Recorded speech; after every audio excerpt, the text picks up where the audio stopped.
She was just trying to buy her daughter a simple cone, but when his card got declined, a stranger behind them paid and didn't walk away. Before we dive in, hit that subscribe button and drop a comment. Where in the world are you watching from? The ice cream parlor smelled like sugar and memories. The soft churn of machines, the jingle of the front door, the faint laughter of children, it all wrapped around them like a warm summer memory, even though it was barely spring. Emily pressed her mittened hands to the glass, her breath fogging it slightly. Her eyes scanned the rows of pastel-colored dreams. She didn't rush. She studied them like they were rare gems. "Mint chocolate chip," she declared, turning to her dad with absolute certainty, as if she'd made a life decision. Michael smiled faintly, already pulling out his wallet. "You sure? Not bubble gum? You liked that last time."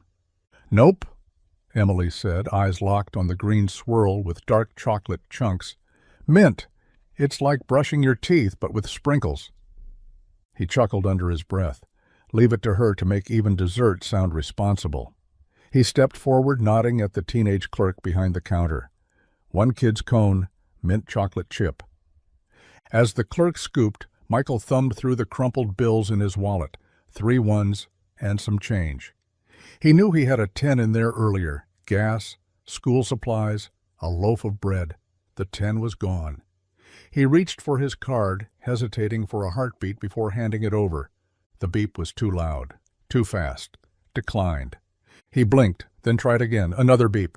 No approval. His ears burned. Hang on," he mumbled, reaching back into his wallet, searching for anything. Loose quarters. Dignity. Behind him, Emily had already taken the cone with both hands and was licking it carefully, unaware of the red creeping up her father's neck. "It's okay, Dad," she whispered, when she saw the look on his face. "We don't have to get it today." But she was holding it. He turned to the clerk. "I'm sorry, can you just maybe hold it for a minute? I'll run to the car." A voice from behind, calm, confident. "It's on me." Michael turned, startled. A woman stood behind them, sunglasses pushed up into her dark hair, her tone casual but firm. "Add a second cone," she told the clerk. "Same flavor, 2 spoons." Then she smiled down at Emily. Ice cream tastes better when it's shared anyway. Michael couldn't meet the cashier's eyes. The second beep might as well have echoed across the entire shop, bouncing off glass cases and pastel walls, loud enough to hush even the noisy blender behind the counter. He felt it in his chest, a sharp pinch that had nothing to do with money and everything to do with the 7-year-old standing beside him. Emily looked up, her smile faltering, but still hanging on like a child does when she senses something is wrong but doesn't know how bad it is yet.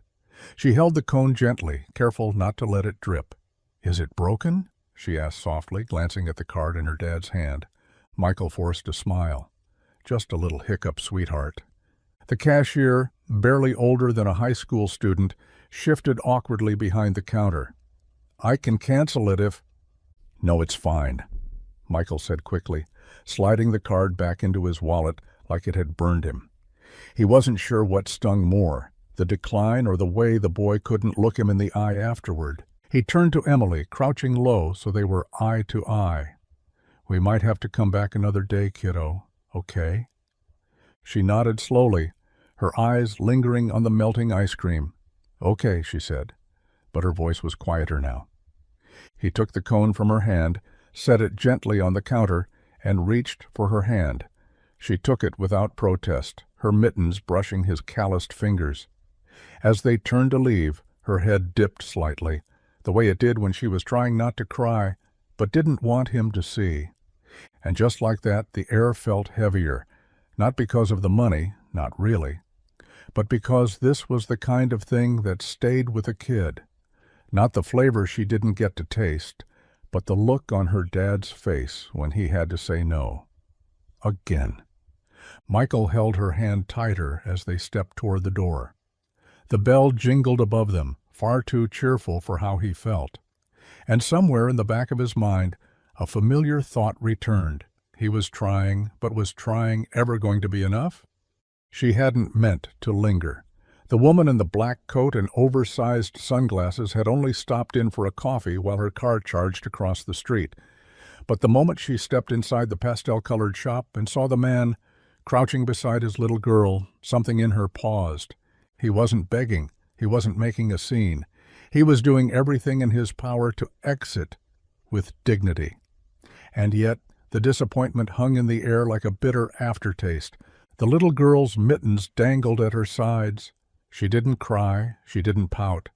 She just looked down at the floor like maybe if she stayed quiet, the day would fix itself. The woman stepped forward before she gave herself time to talk herself out of it. "I've got it," she said simply. The cashier looked up. The man turned. The girl blinked. The woman didn't remove her sunglasses, didn't explain.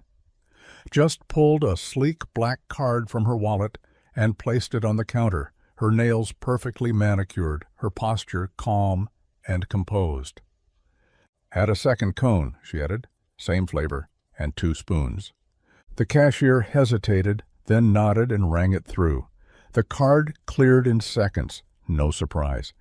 But the quiet gasp the man made as he watched was louder than any transaction.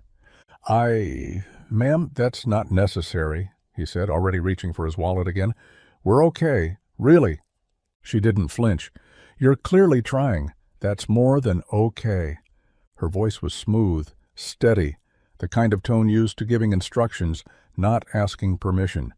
But there was warmth in it, too, like she wasn't doing this for attention, like she didn't need anything in return. Michael looked at her, really looked, and for the briefest moment, he wondered who she was. Not just her name, but the life she walked in from. People didn't usually look like her in places like this, not with coats that crisp or watches that expensive.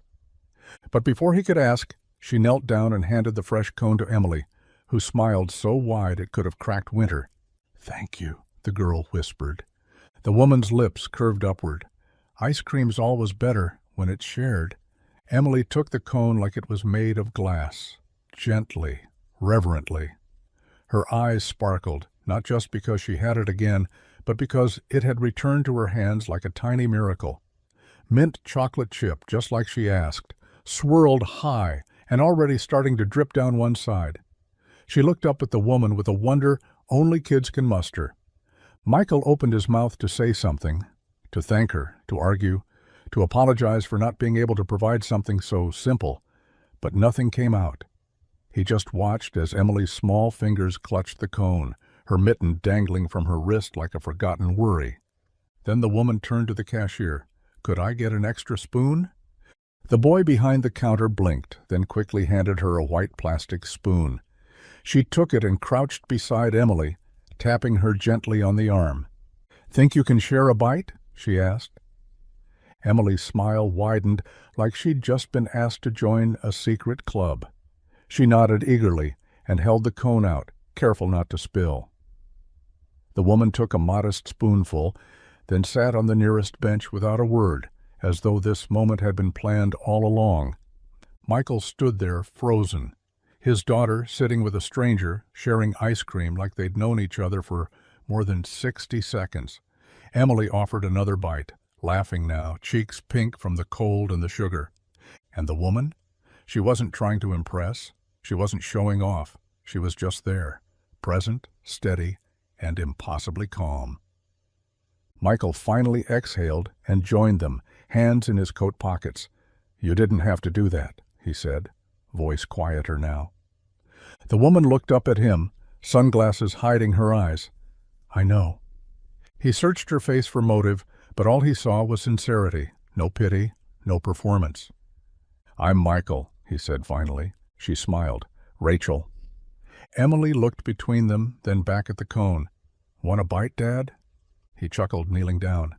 "Don't mind if I do." And just like that, 3 strangers shared a cone, 1 spoon at a time. The wind had picked up by the time they stepped outside, swirling little flecks of grit across the sidewalk and tugging at Emily's scarf. She held the last bit of her cone like a treasure, carefully licking the melting edges. Michael walked beside her, hands deep in his coat pockets, jaw still tight from the embarrassment he hadn't quite shaken. But Emily wasn't thinking about that. She skipped over cracks in the pavement, humming softly to herself between licks. She looked up at her dad and said, "She was really nice, huh?" Michael nodded. "Yeah, she was." They turned down the narrow street that led home, past shuttered storefronts and faded picket fences. Michael tried not to think about the unpaid gas bill or the worn-out soles in Emily's shoes. He tried to focus on the fact that she was happy, at least for now. That mint chocolate chip had bought them one peaceful moment. That was something. Then he heard it. Footsteps. Behind them. Steady. Unhurried. He glanced back and there she was. Rachel. Her hands were tucked in the pockets of that expensive black coat, and her sunglasses had slipped down just enough for him to catch a glimpse of her eyes. She wasn't pretending to be subtle. She wasn't pretending anything at all. She was just there. Michael slowed slightly. "Everything okay?" he called back, trying to keep the suspicion out of his voice. She nodded, unfazed. "I realized I'm parked a few blocks that way." She gestured ahead, the same direction they were headed. "Thought I'd take the scenic route." Emily didn't question it. She just grinned. "You can walk with us if you want." Rachel shrugged. "I'd like that." So they did. Michael, unsure of what to make of it, walked with half his attention behind him. But Rachel didn't press. She didn't ask questions. She just kept pace, quietly, like she belonged there. The ice cream cone was gone by the time they reached the worn picket fence of their rental house. Emily ran up the steps, her backpack bouncing behind her. Michael turned to Rachel. "You sure your car's this way?" She smiled. "Not really, but I figured I'd follow something honest for once." The house wasn't much. Peeling paint curled away from the wooden siding like it had given up the fight long ago. A cracked window near the porch sagged under the weight of a duct-taped repair, and the front steps creaked like they resented every footfall. The roof? Well, the roof hadn't stopped leaking since the first snowfall, and Michael had patched it with a blue tarp he got on clearance from the hardware store. It fluttered in the wind like a flag of surrender. Emily didn't notice. Or maybe she did, but chose not to care. She bounded up the steps, her boots thudding across the worn porch. "I'll grab my crayons," she shouted, as she pushed open the front door, the screen clattering behind her. Michael lingered on the walkway, turning just enough to catch Rachel's eyes, and instantly wished he hadn't. She wasn't judging. That was the problem. She wasn't looking at the crooked gutters or the missing shingle or the way one of the porch columns leaned like it had arthritis. She was just present, calm, still standing there in her sleek coat like she'd wandered onto another planet and decided not to flinch. He cleared his throat. "Thanks again. For what you did back there." Rachel nodded. "It was just ice cream." "Yeah," he said, scratching the back of his neck. "But you didn't have to." "I know." Silence sat between them for a beat too long. Then a new sound joined the scene, a soft, rhythmic dripping. Michael looked up toward the edge of the roof, where water slid down a warped gutter and landed in a paint bucket he'd wedged beneath it weeks ago. He winced. Rachel followed his gaze. "Spring rain's coming soon." "Don't remind me," he muttered. She offered a small smile. "Do you need help with it?" Michael shook his head quickly. "Nah, got it under control." He didn't, not really, but admitting that felt heavier than the roof itself. Rachel didn't push. She just looked up at the sagging awning, then back at him. "Well," she said gently, "if you ever decide to let someone lend a hand, you know where to find me."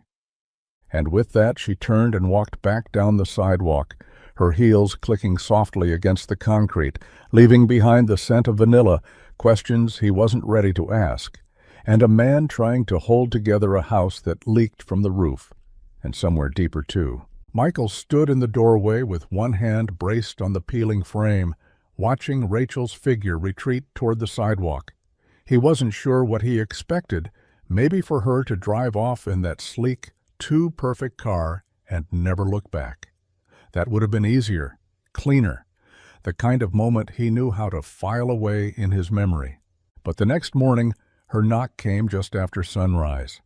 Emily was still brushing her teeth when he opened the door, hair tousled, flannel sleeves rolled up from a long night of working on someone else's busted truck. Rachel stood there with 2 cups of coffee, no sunglasses this time, and a look that said she'd already made up her mind. "I brought breakfast," she said, holding out a paper bag. Michael blinked. "Why?" She shrugged.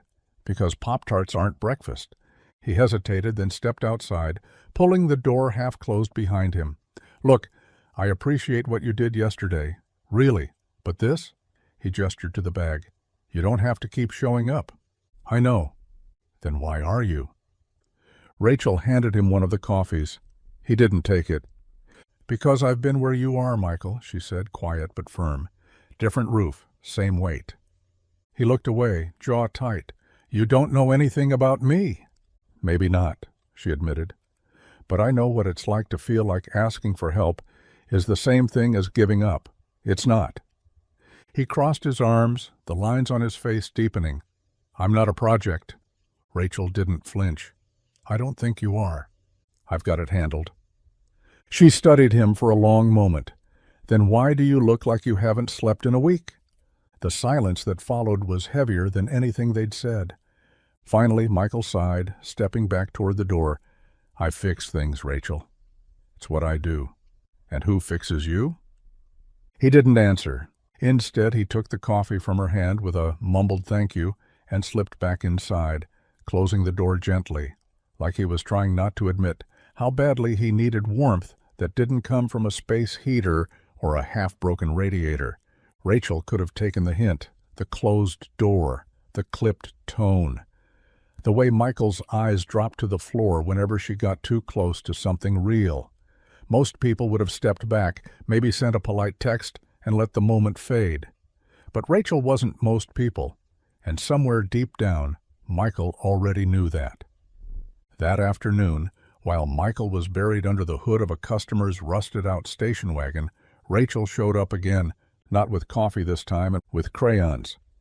She didn't knock, didn't announce herself, just walked quietly to the edge of the porch where Emily sat cross-legged on the old welcome mat, a coloring book spread open in front of her, pages fluttering in the breeze. A purple crayon was tucked behind her ear like a mechanic's pencil. "What you drawing?" Rachel asked, crouching beside her. Emily looked up and blinked. Then she grinned. "It's our house," she said proudly, pointing to the lopsided drawing. "But I made the roof look normal, not leaky." Rachel smiled, sitting on her heels.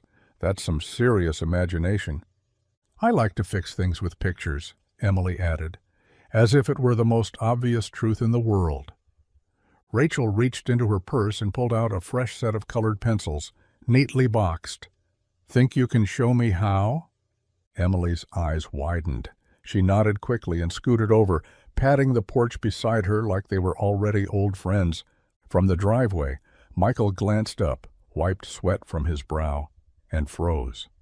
He saw them there side by side, one woman in tailored jeans and designer boots coloring the crooked outline of a too-small house like it was the most important thing she'd ever done. He wiped his hands on a rag and took a step closer, but stopped himself. Something about the scene made him feel like an intruder in his own life. But for once, it wasn't a bad thing. Rachel didn't try to talk to him, didn't make a speech. She just colored, listened, and laughed when Emily did. And in that quiet space where crayons met compassion, something shifted. Not loud, not fast, but enough. That evening, the sun dipped low behind the cottonwood trees lining Maple Street, casting long shadows across the driveway. Michael stood beside his truck, arms crossed, watching as Emily waved goodbye to Rachel from the porch. Crayon smudges covered both their hands like badges of honor.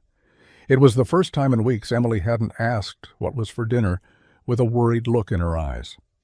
Rachel walked toward her car slowly, as if she wasn't quite ready to leave. The sleek white vehicle sat like a foreign object against the cracked pavement and faded picket fence. Quiet, clean, and far too expensive for a town like this. "Passing through, huh?" Michael said, wiping his hands on a shop rag as she neared the curb. Rachel turned, her expression unreadable. "That's what I said." "Strange choice of car for a detour," he added, nodding toward the electric coupe. "Most folks around here stick to used Fords." She smirked. "I don't do most things like most folks." He tilted his head, catching the glint of her diamond-studded watch beneath the sleeve of her coat. "You said you were between cities." "I am. And business?" "Also between." It wasn't a lie, not exactly, but something in the way she said it told him there were chapters of her story she wasn't opening just yet. Maybe she didn't trust him. Or maybe, he thought, she just didn't want this, whatever this was, to change too fast. "I'm not looking to pry," Michael said. "But you don't exactly blend in." Rachel glanced back toward the porch where Emily was now lost in her drawings. "Maybe I'm tired of blending." He didn't know what to say to that. He hadn't expected her to stay past the ice cream, hadn't expected her to know how to sit beside a kid and make her feel like the most important artist on earth. And he sure hadn't expected the woman in the luxury car to keep showing up like she belonged in the rust and rhythm of his life. She stepped toward the driver's door, paused, then looked back. "Sometimes passing through is the only way to find what sticks," she said quietly. Then she drove off, taillights fading into the dusk, leaving behind more questions than answers, and a man who wasn't sure why he hoped she'd come back again tomorrow. Dinner was simple: boxed macaroni with canned peas stirred in, and 2 slices of toast, slightly burnt on one side.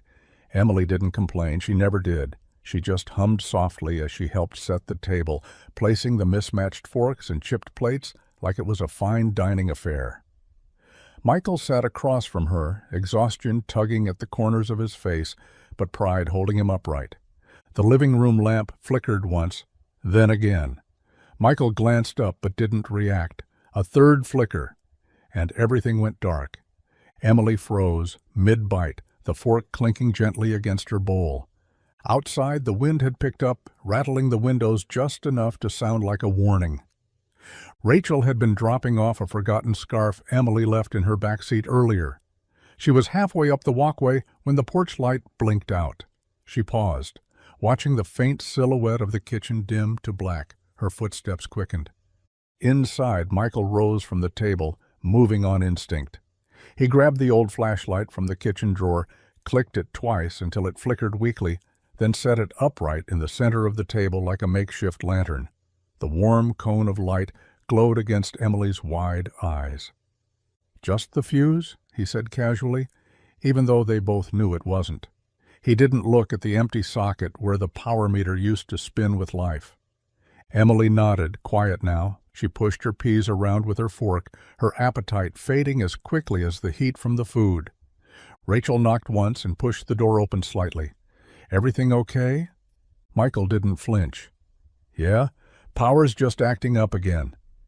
She stepped inside slowly, taking in the flashlight, the half-eaten dinner, and the way Emily tried to pretend she wasn't scared.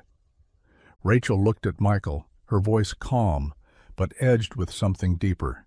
"You want me to call someone?" He shook his head. "It'll come back." But he didn't sound like he believed it. Rachel didn't argue. She simply walked over to Emily, knelt beside her chair, and whispered, "You know what I used to do when the lights went out?" Emily blinked. "What?" "Pretend I was camping." Emily smiled just a little, and in the shadows it was enough. The morning came colder than usual, with frost creeping across the windows like tiny veins of ice. Michael pulled on his flannel, the sleeves frayed at the cuffs, and tiptoed past Emily's room, where she still slept curled in a nest of blankets, her little fingers wrapped around a stuffed bear that had lost one eye. The kitchen was quiet, too quiet. No hum of the fridge, no soft buzz from the heater that never quite did its job. The power hadn't come back. He rubbed his hands together and stepped outside, hoping the sun might offer something the inside couldn't. But instead of silence, he heard it. A low, steady hum, unnatural for their street. It came from around the back. His boots crunched over gravel and frosted leaves as he rounded the corner, and there it was. A generator. Shiny, new. Definitely not his. He blinked. The thing was already running, cables leading to the breaker box like veins delivering life to a sleeping body. On the top, taped just beside the fuel cap, was a yellow sticky note with 2 words written in neat handwriting, "For her warmth." Michael stared at it for a long time, jaw clenched. He didn't need a signature to know who had left it. He wanted to be angry, wanted to see it as charity, as another rich person throwing solutions at problems they didn't really understand. But it didn't feel like that. It felt like someone had listened, someone had seen the shiver in Emily's shoulders and decided it wasn't acceptable, even if Michael was too proud to ask for help. He stood there for a full minute, unmoving, the cold biting at his ears, the hum of the generator soft and unrelenting. Then he sighed and walked back inside. The lights were already on. The heater kicked in with a groan. Emily padded into the room, rubbing her eyes, hair wild and full of sleep. "It's warm," she said, smiling. Michael nodded slowly. "Yeah, it is." He didn't say anything else. He didn't need to. Outside, the generator kept humming. Quiet, steady, like someone who refused to leave, even when the door stayed closed. The week passed in quiet shifts and small changes. The generator stayed. So did Rachel. She didn't show up every day, but when she did, it was always simple. An extra sandwich for Emily's lunch, a ride home when the sky threatened rain, a stack of sketchbooks left on the porch with a note, "For your house designs, future architect." Michael didn't say much, but he noticed, and he felt it, that strange pull between gratitude and unease, between wanting her around and not knowing how to fit her into the patched-up rhythm of their lives. Saturday rolled in cold and bright. Emily tugged at his hand, insisting on another trip to the ice cream shop, this time with enough change counted carefully in his palm. Mint chocolate chip, 2 scoops. A small celebration. As they waited in line, Rachel appeared like she always did, unannounced, without drama. Just there. A faint smile, sunglasses perched in her hand, dressed in jeans and a gray wool coat that somehow still looked like it belonged in a catalog. Michael nodded toward her. "You following us?"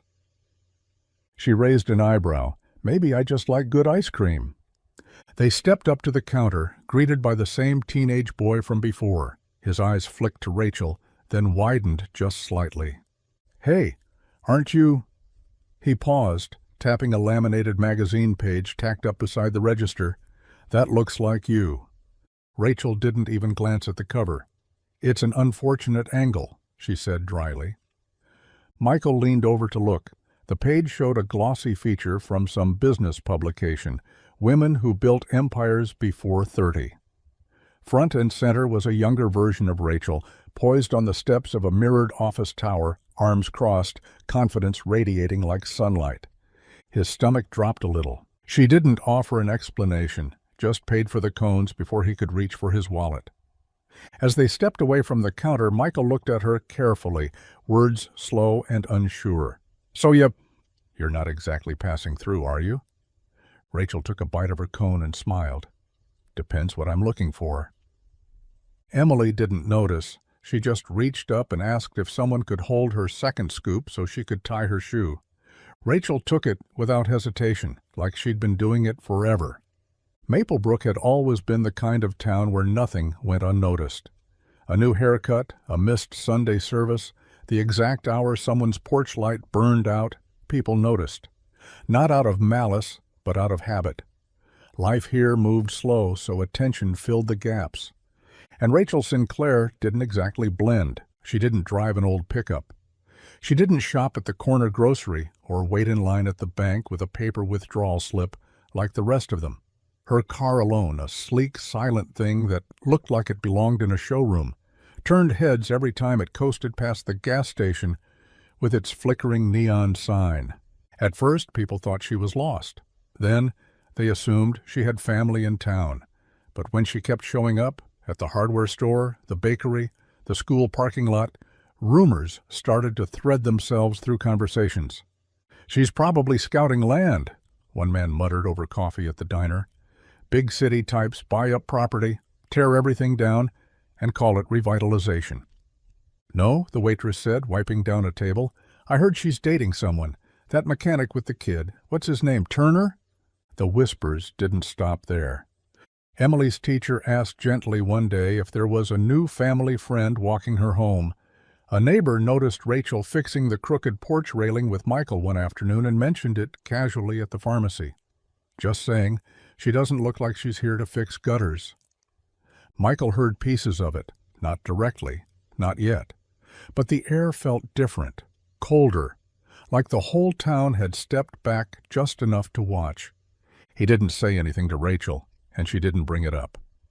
But one afternoon, as they sat on the steps watching Emily chalk hearts on the driveway, Rachel turned to him and said quietly, "Do you ever get used to being talked about?" Michael stared out at the road. "You don't. You just learn which voices matter." She nodded slowly, then added, "Good, because I'm not going anywhere." The sun dipped behind the rooftops, and for a moment, neither of them moved. Let the town whisper. Some stories they'd have to live first, before anyone else got to write the ending. It was tucked under the sugar jar, a smooth cream-colored card with raised lettering and a name that shimmered faintly under the morning light. Rachel Sinclair. No phone number, just her name, a minimalist logo, and a private email address printed in the smallest possible type. It looked expensive, like the kind of thing you don't hand out unless you expect to be remembered. Michael stared at it as he sipped his lukewarm coffee. The toast burned again. The breaker had tripped when the microwave and the heater ran at the same time. The kind of problem Rachel's world probably didn't even have a name for. He didn't pick the card up, not right away.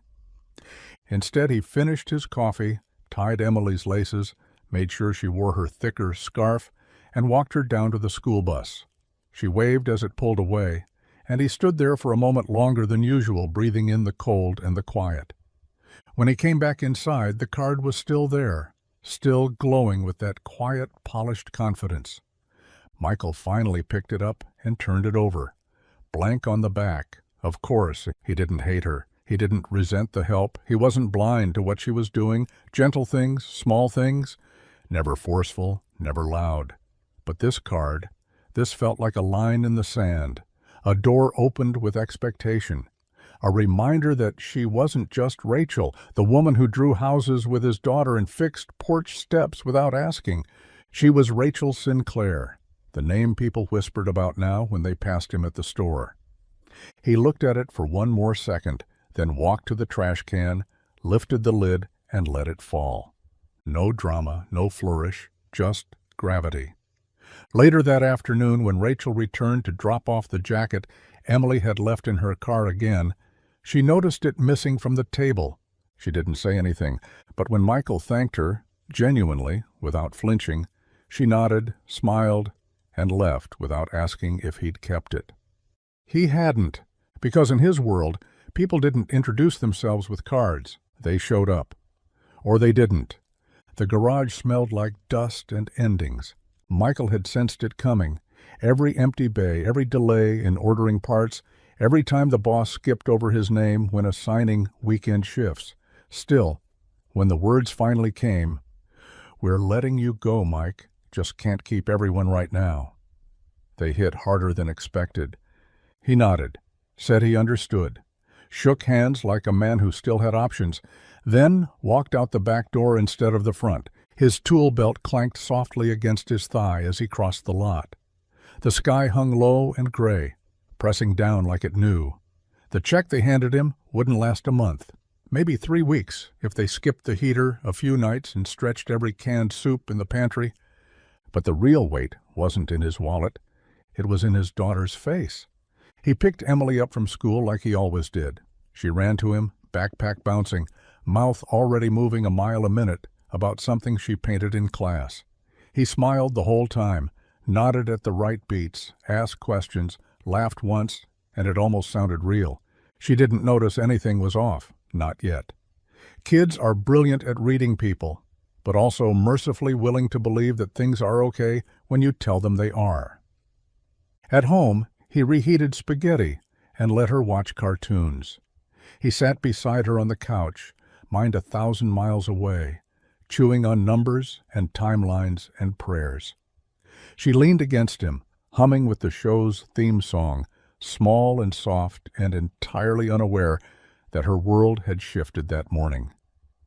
Later, when she fell asleep on the couch, crayon still in hand, he carried her to bed, pulled the blanket up to her chin, pressed a kiss to her forehead. Then he stood in the kitchen with the lights off, the refrigerator humming like it didn't know they were broke, and stared at the calendar pinned to the wall. Rent was due in 12 days. He rubbed his eyes, exhaled through his nose, and whispered, "We'll be okay." Because if he didn't say it out loud, he wasn't sure he'd believe it himself. The rain started just after noon, soft at first, then steadier, drumming against the school's windows like an anxious rhythm. Michael had called ahead, asking the office to let Emily know he'd be late. The borrowed truck he was using had a flat, and the spare was just as bald as the tires he couldn't afford to replace. He hated asking favors, but it was either that or leave her standing in the cold. Rachel showed up instead. She didn't go into the building. She stayed in her car, letting the wipers hum back and forth across the windshield, waiting. Her SUV was too clean for the gravel lot, its leather interior too soft for Maplebrook's edges. But there she sat, patient, still, until Emily appeared through the front doors, pink backpack in tow, and a puzzled look on her face. The passenger window rolled down. "Need a lift, Em?" Emily blinked, then lit up. "Rachel!" She climbed in without hesitation, shaking off her wet jacket and buckling herself in. Rachel handed her a juice box from the center console, like she'd anticipated this moment. "I thought my dad was coming," Emily said between sips. "He is," Rachel replied.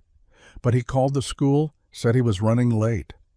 Emily nodded, looking out at the rain. "It's okay. I like riding with you."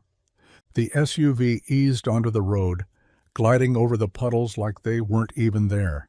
Inside, the world was warm and quiet, the seats heating automatically, soft music playing low in the background. Emily stared out the window for a while before speaking again. "Have you ever seen the ocean?" Rachel glanced over.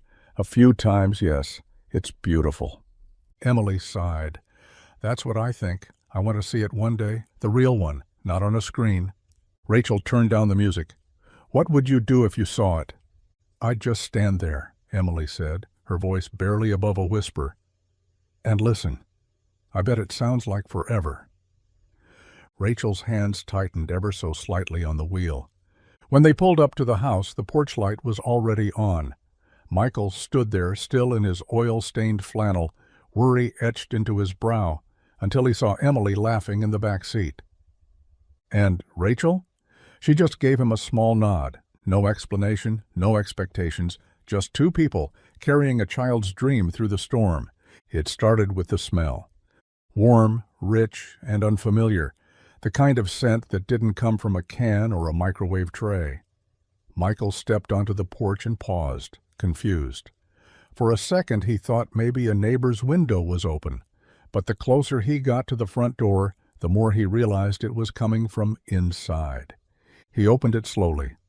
Rachel stood barefoot in the kitchen, sleeves rolled up, hair tied back, moving with surprising ease between the stove and the counter. A pot simmered gently, something bubbling inside that looked like actual food, not leftovers, not survival. Michael froze in the doorway. "What are you doing?" Rachel looked up, calm as ever. "Making dinner?" He glanced at the table. It was set. Real plates, actual forks. A jar of wildflowers, probably picked by Emily, sat in the center like it had always belonged there. "You didn't have to do that," he said, trying not to sound like it bothered him. But it did. A little. Rachel stirred the pot without looking at him. "You've fed me enough times. Figured it was my turn." He crossed his arms. "All I had in the fridge was sandwich meat and expired yogurt. I brought ingredients." Of course she had. He didn't say thank you. Didn't know how. Instead, he walked over to the sink, rinsed his hands, and leaned against the counter like a man trying not to feel out of place in his own home. Emily burst in from the hallway, crayons still smudged across her shirt. "Is that pasta?" she gasped. Rachel laughed. "Lasagna, sort of. Don't judge me on presentation." Emily darted to the table and sat like she hadn't eaten in days. Michael stayed where he was, skeptical, tired, uncertain.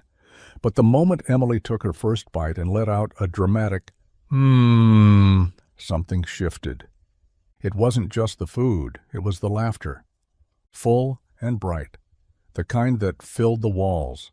The kind Michael hadn't heard in days. He looked over at Rachel. She didn't gloat. She just plated another slice and slid it in front of him. And for the first time in a long while, dinner didn't feel like another thing to survive. It felt like coming up for air. The dishes were done, the table wiped clean, and Emily had fallen asleep curled up on the couch, still holding a crayon in one hand and a drawing of the ocean in the other. The house was quieter than it had been in days. No cartoons, no clinking plates, just the soft hum of the generator outside and the occasional creak of the old floorboards adjusting to the night. Michael stood by the kitchen window, arms folded, staring out at nothing. Rachel leaned against the doorway watching him. He hadn't said much since dinner. Not thank you, not good job. Not even his usual gruff sarcasm, just quiet. She waited a moment longer before speaking.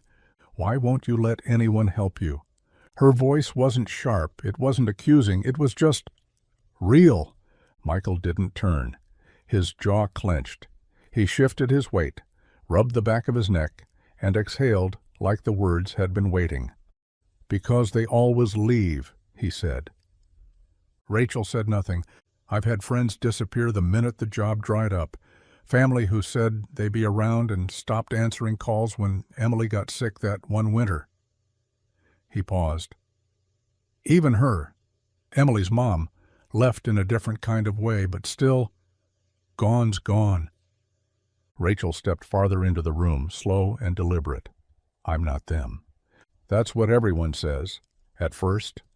He finally turned. His eyes weren't angry, just tired.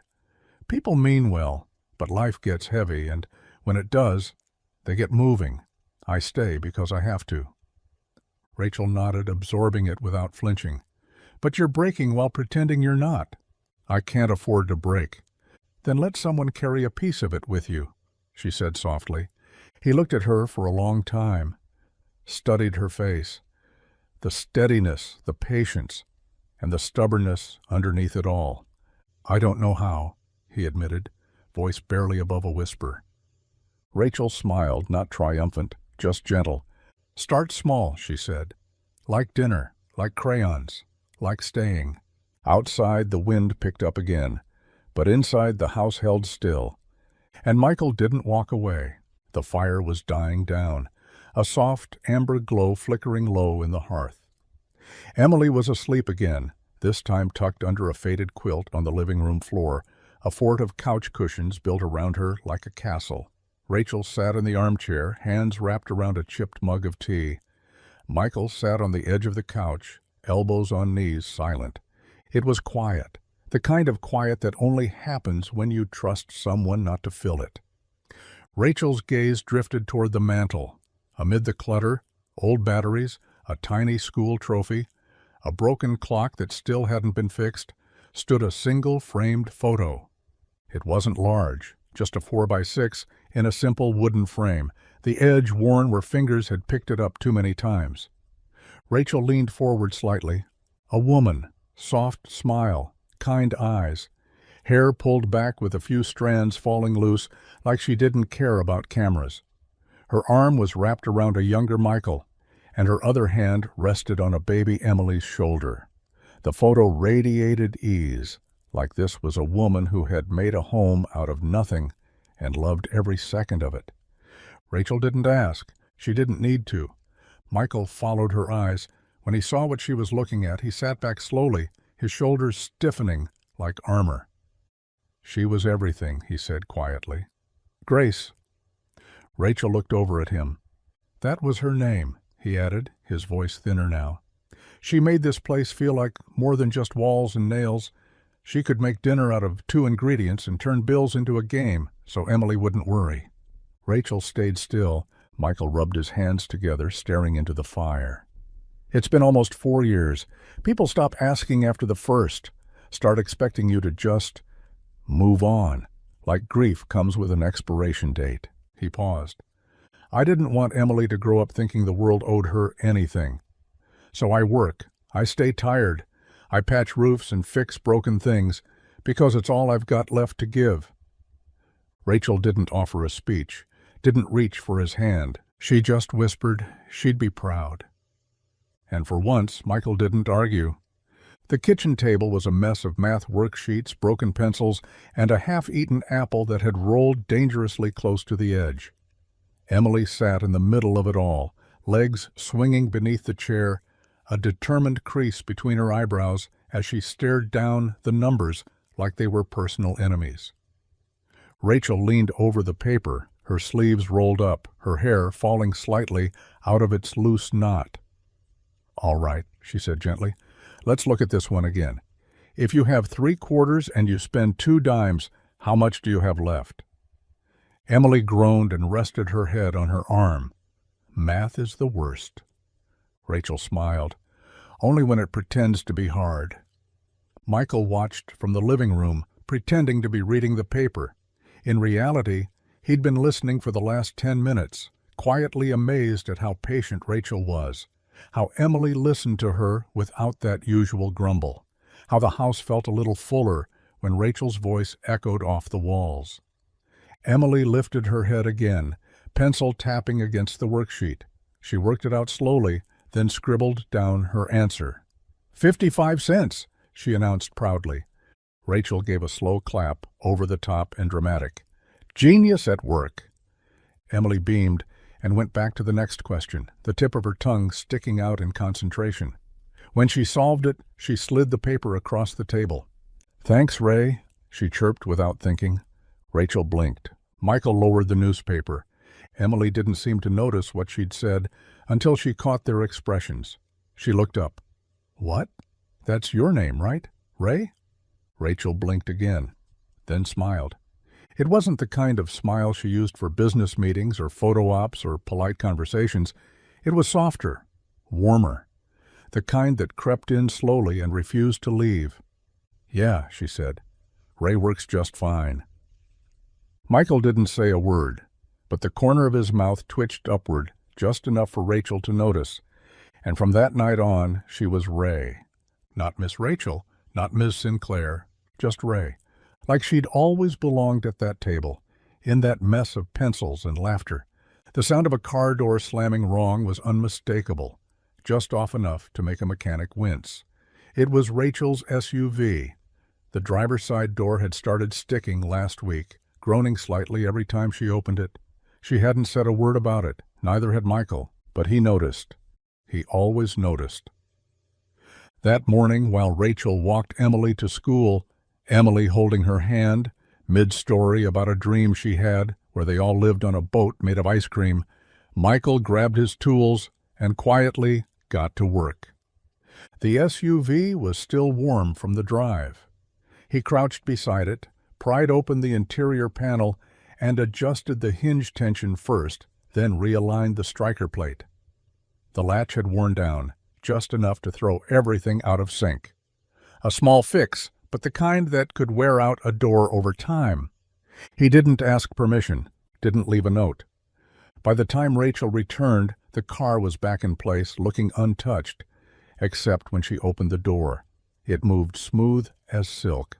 No groan, no drag, just the soft click of everything finally fitting the way it should. She paused, ran her fingers along the edge of the door, smiled. Later, over dinner, sandwiches and tomato soup, nothing fancy, Rachel looked across the table and said, "You fixed it." Michael shrugged. It was starting to catch. "I didn't ask." "You didn't have to." He didn't meet her eyes when he said it, just kept sipping his soup, like it was a sentence that didn't require anything more. Rachel leaned back in her chair, watching him. You fix things when they're broken, even when nobody's looking. Michael wiped his mouth with a napkin and gave a half smile. I don't know how to do anything else. Rachel didn't push the moment, but her hand brushed against his when they both reached for the salt, and this time neither of them pulled away. The call came just after sunset, when the kitchen smelled like cinnamon toast and Emily was on the living room floor building a city out of cereal boxes. Michael was fiddling with the back door latch again, determined to stop the draft that kept sneaking in. Rachel's phone buzzed once, then again, the screen lighting up with a name she hadn't seen in weeks. Charlotte, office line. She stepped outside to take it, letting the screen door ease shut behind her. The night was still, the kind of quiet only a small town could hold. Crickets, distant dog barks, and the hum of the generator Michael still hadn't replaced. She swiped to answer. "Rachel," came the voice on the other end. Polished, clipped, efficient. "You've been gone too long." Rachel closed her eyes. "Hello to you, too." "I'm serious," Charlotte said. "You missed the third quarter meetings, your name's off the Monday agenda, and a reporter's asking if you've stepped down. Are you stepping down?" "I'm not stepping down." "Then you need to get back." Rachel exhaled slowly, staring up at the dark sky. "I needed space." "We gave you space," Charlotte said, not unkindly.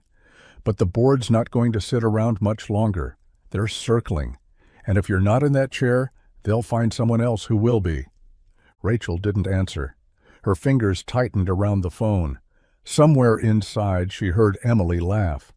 "Look," Charlotte added, her voice softening, "you built this thing from the ground up, but the machine doesn't stop just because you needed a break. You either get back in the driver's seat or someone else takes the wheel."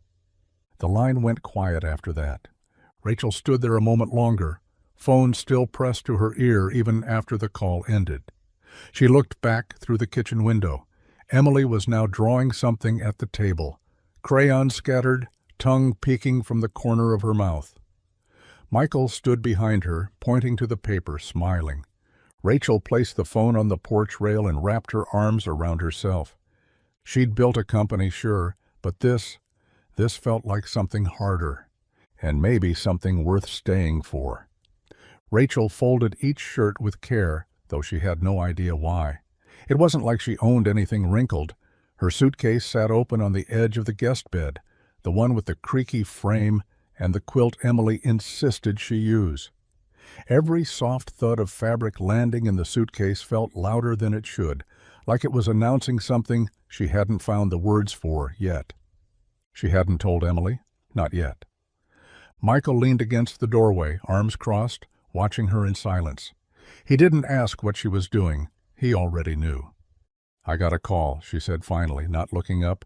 "They need me back in the city." He didn't answer. "I'll leave in the morning." More silence. Rachel zipped up one side of the suitcase, the sound slicing through the quiet. "It's not forever. I need to figure out where I'm supposed to be." Michael shrugged. "Makes sense." She looked over, surprised by how flat his voice sounded. "I mean," he continued, "you were never really staying. Not for good."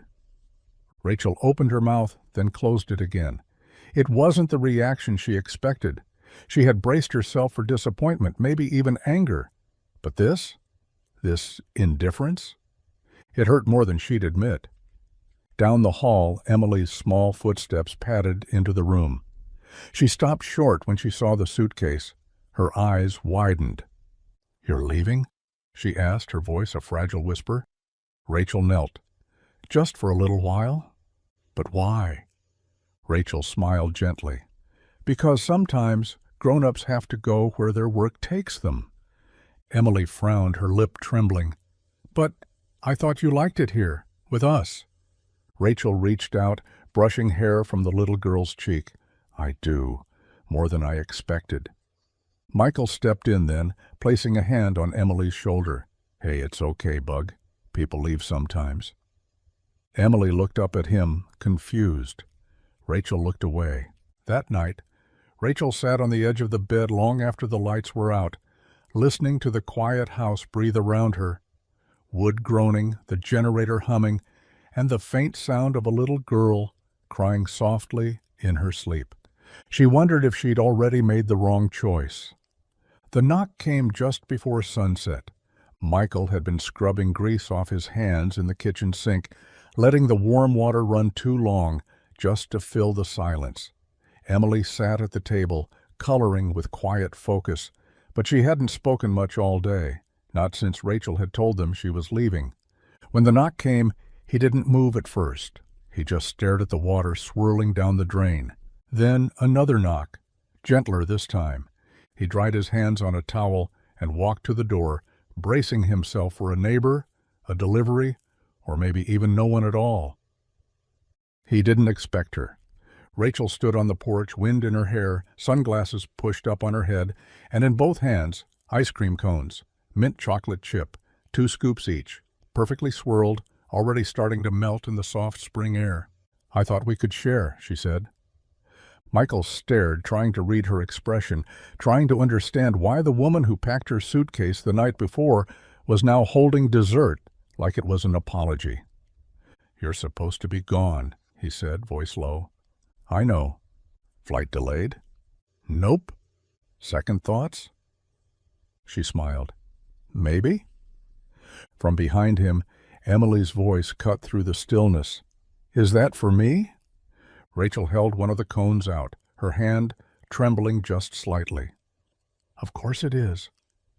Emily ran past Michael, grabbed the cone with both hands, and hugged Rachel around the waist before burying her face in the ice cream. Michael stepped out onto the porch, letting the screen door creak behind him. Rachel turned to him, the second cone still in her hand. "You said once that people always leave." He nodded. "Well," she said, "I've done that before. Left, ran, fixed problems with distance." She handed him the cone. "But this time," she added, "I want to stay, if you'll let me." Michael didn't speak right away. He took the cone, took a bite. Cold, sweet, familiar. Then he looked at her, the hint of a smile tugging at the corners of his mouth. "Just don't eat the last bite," he said. "That's the best part." Rachel laughed, a sound that settled somewhere deep, and just like that the cone came full circle. The porch was quiet that night, the kind of quiet that wrapped around the house like a blanket. Emily had fallen asleep on the couch, still sticky from the last bites of mint chocolate chip, a smudge of green at the corner of her mouth. Inside, the TV played low, some old cartoon looping in the background, but neither of them paid it any attention. Michael sat on the steps, forearms resting on his knees, eyes trained on the gravel driveway, like it held answers he hadn't asked for yet. Rachel sat beside him, her hands wrapped around a chipped mug of tea, knees pulled close under her borrowed flannel blanket. They hadn't spoken much since she returned with the cones. Not about her job, not about her suitcase, not about what any of this meant. So when Michael finally spoke, his voice was softer than usual, less guarded. "Why'd you really come back?" Rachel didn't answer right away. She stared out into the dark where the porch light barely reached. The wind rustled the trees, and somewhere far off, a dog barked once, then went quiet. Michael waited. She finally turned to him, her expression unreadable at first, then suddenly just open. "Because for once," she said, "I didn't feel alone." He looked at her, really looked at her. "People think money makes you untouchable," she continued. "But all it ever did was build walls, big glass ones that look beautiful from the outside. But inside, it's just echo." Michael didn't interrupt. "I spent years surrounded by people who said yes because they had to, who smiled because it paid. And then I came here, to this tiny town with your rusted porch and your duct-taped heater and your daughter who asks the most beautiful questions about the ocean." She smiled then, small and real, and I felt something I hadn't felt in years, human. Michael leaned back against the step, exhaling through his nose. "So what now?" Rachel shrugged, her shoulder brushing his. "I don't know, but I'd rather figure it out here." He nodded once, the silence between them no longer heavy. Just full. The gym smelled like glue sticks, powdered lemonade, and too much sugar. The annual Maplebrook Elementary fundraiser was in full swing. Folding tables lined with handmade signs, brownies wrapped in plastic wrap, and raffle tickets being hawked by fifth graders in crooked paper hats. Parents buzzed about, juggling toddlers and juice boxes, trying to raise money for a new playground that probably wouldn't be built until next spring. Michael stood near the back, watching Emily run toward the bake sale table with a paper crown on her head and frosting already on her cheeks. He'd brought 24 store-bought cookies, the kind that left a weird aftertaste but were all he could afford to contribute. Then the crowd shifted, and there she was, Rachel. No limo, no tailored coat, no heels or designer purse, just jeans, sneakers, and a plain blue flannel shirt rolled up at the sleeves, a clipboard in one hand, a tray of homemade lemon bars in the other. Heads turned. The same people who had whispered in checkout lines and passed quiet glances at the gas station now watched her walk across the gym floor like she belonged there. And somehow she did. She greeted the principal like an old friend, high-fived a second grader who had jelly on his chin, helped tape a raffle sign back to the wall when it started peeling. When a kid dropped a tray of cupcakes, she was the first on her knees with napkins and a smile. Michael approached slowly, a paper cup of flat lemonade in one hand. "You bake?" Rachel raised an eyebrow. "I YouTube." He chuckled. "You're not exactly subtle showing up like this." "I'm not trying to be." He nodded toward the clipboard.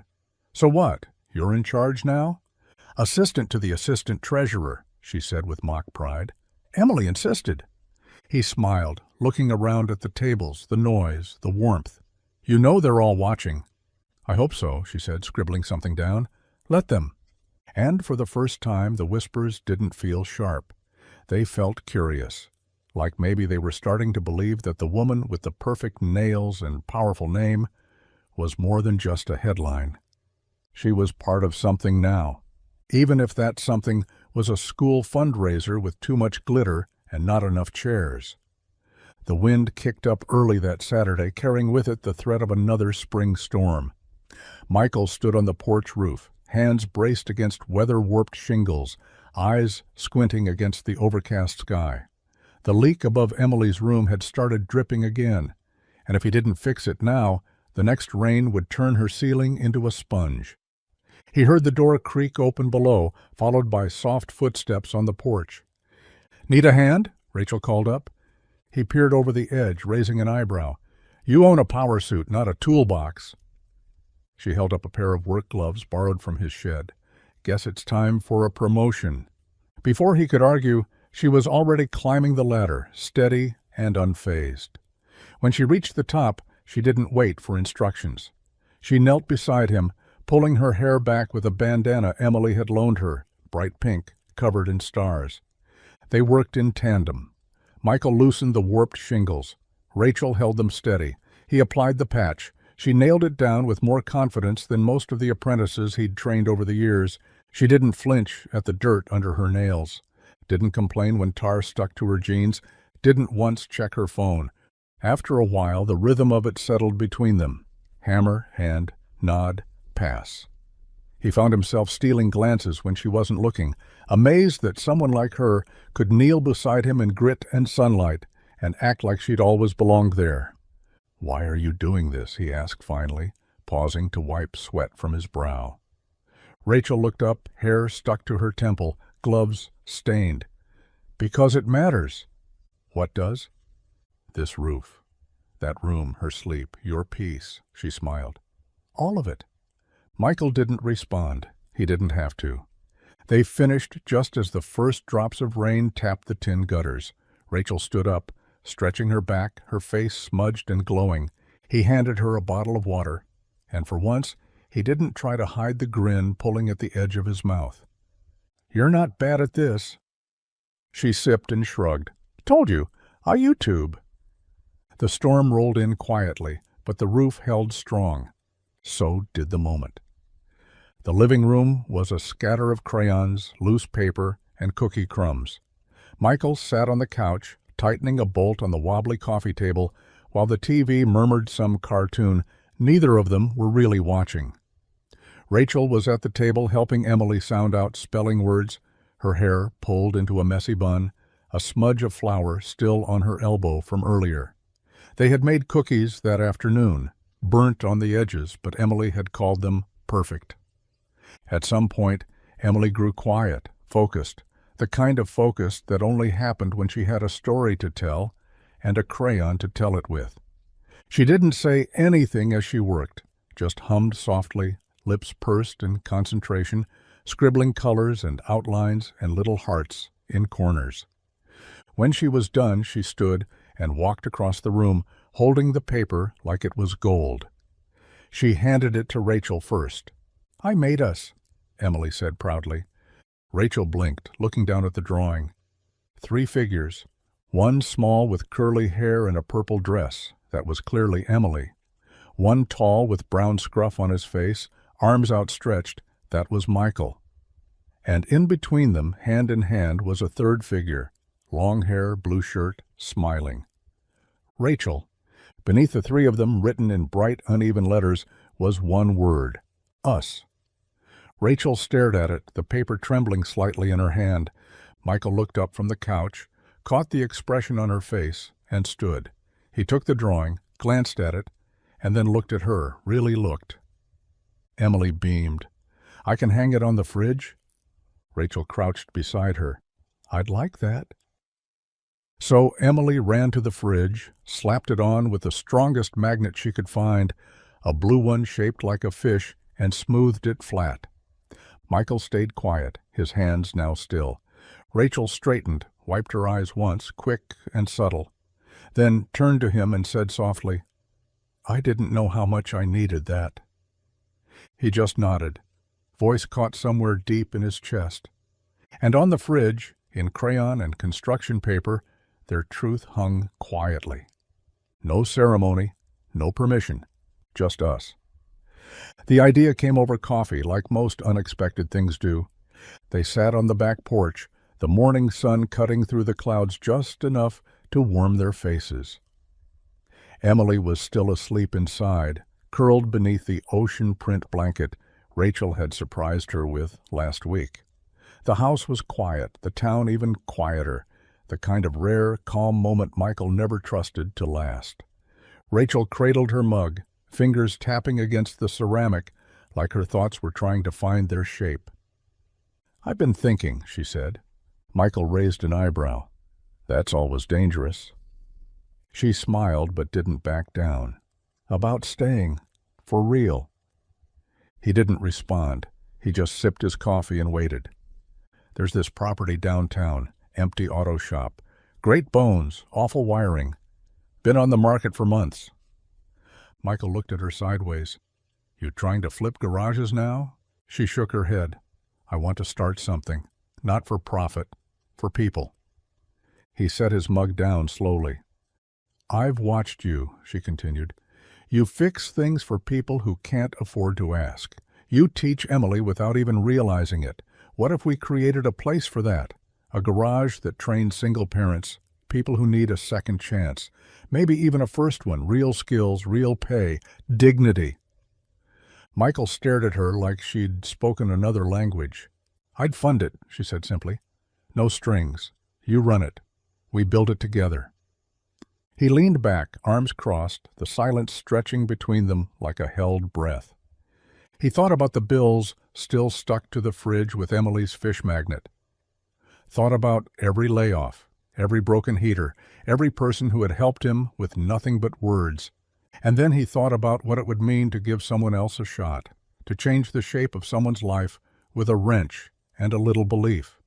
He looked at her, steady and certain. "You sure you want to do this here?" Rachel smiled. "I've never been more sure of anything."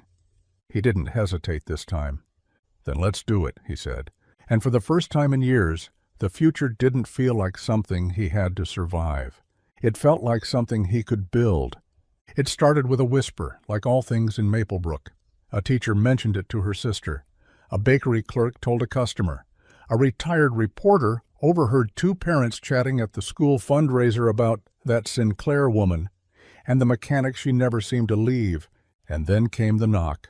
Rachel opened the door one afternoon to find a young woman in a blazer 2 sizes too big, clutching a notepad and trying not to look nervous. "Hi, I'm Lily Harper. I write for the Maplebrook Sentinel. I was wondering if I could ask you a few questions." Rachel didn't blink. "About what?" Lily straightened. "Well, about how you ended up here, in this town, in that garage." Rachel glanced past her shoulder where Michael stood in the driveway, teaching Emily how to change a tire on an old rusted bicycle. She turned back and smiled. "Come in," she said. The article ran the next weekend. Front page, a photo of Michael and Rachel standing outside the newly repainted auto shop, the words Sinclair and Turner Trades painted across the sign. Emily stood between them, holding a wrench too big for her hands and grinning like she owned the world. The headline read, "Billionaire buys a cone, finds a family." It was light, sweet, the kind of story that made people pause over their morning coffee and feel, for a moment, that the world might not be so cynical after all.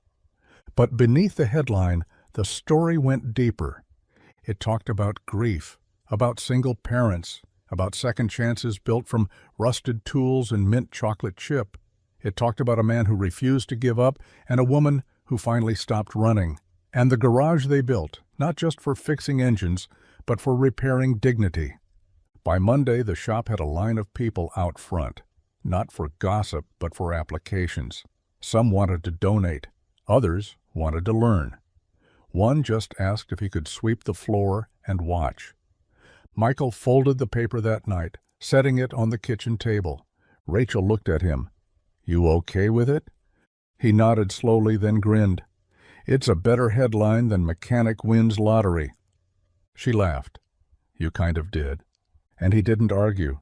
The morning was like any other. Emily scrambling to find her other shoe, Michael sipping coffee in yesterday's shirt, and Rachel standing at the stove flipping pancakes that were slightly too golden on one side. Sunlight slanted in through the kitchen window, catching the dust in the air and making everything feel quieter, softer. Like the world had paused to take a breath. Emily sat at the table stuffing crayons in a squished juice box into her backpack. Rachel packed her lunch, careful to tuck the napkin between the sandwich and the apple slices like she always did. Only this time she slid something else into the brown bag too. A small folded note, simple, quiet. No glitter, no flourish. The bus honked outside. Emily kissed Michael on the cheek, hugged Rachel around the waist, and grabbed her bag without looking inside. "Love you both." "Wish me luck on the spelling test." "Knock 'em out, champ," Michael called after her as she ran to catch the bus, her shoes finally a matching pair. The house settled back into its morning hush. Rachel leaned against the counter, watching the empty doorway. "I put something in her lunch." Michael glanced up from his coffee. "What, a surprise cookie?" She shook her head. He waited. "She'll read it before lunch," Rachel said. But it wasn't for her, really. That got his attention. What did it say? Rachel met his eyes, calm, unwavering. It just asked, "Would it be okay if I stayed?" Michael didn't move for a second. Then he set the mug down, slow and steady, and crossed the room until he was standing inches from her. No ring, no crowd, no music swelling in the background, just the hum of the refrigerator and the weight of everything unspoken between them. "You think she'll say yes?" he asked. Rachel smiled. "She already has. I just needed you to catch up." He leaned in, forehead resting lightly against hers. "Took me long enough." And outside, the bus rumbled down the road, carrying a lunchbox with a note that would change everything.